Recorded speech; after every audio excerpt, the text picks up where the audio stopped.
Hi, this is Tutor Nick P, and this is Idioms 399. The idiom today is to cross one's fingers.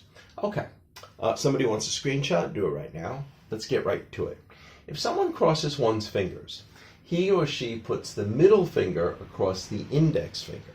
One usually does this when wishing luck to someone. So you often see people, they do this. Hey, good luck, cross your fingers for good luck. That's what they usually say. All right, let's continue. A second use might be when telling a lie. This is strange. It's almost like opposites. The idea was if you crossed your fingers behind your back, a lie was not a lie. So in this case, they would cross their fingers and then put it behind their back. And they thought, for some reason, the lie is not a lie. Originating from some European countries when taking an oath. Okay, let's continue. The origin of crossing one's fingers for good luck dates back to the early Christian church. People would do that to invoke the power of Christ's cross. So, invoke, that's like when you ask somebody in authority, or in this case, like a god, to help you. They're the more powerful ones. So you're trying to invoke them. You're trying to ask for the power of God to help you. Okay. Yes, thus making a blessing.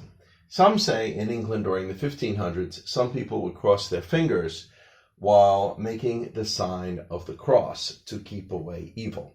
Well, in the Christian church, they do like, name of the Father, the Son, Holy Spirit, amen. They do like that. That's what they mean by that's the sign of the cross. That's what they mean. So they do that. They touch their forehead, then touch their heart, and touch each shoulder. And that's the sign of the cross. So that's what they used to do with their fingers crossed. I guess they thought it was more powerful that way. All right, let's continue. Only the sign of the cross, good. To keep away evil.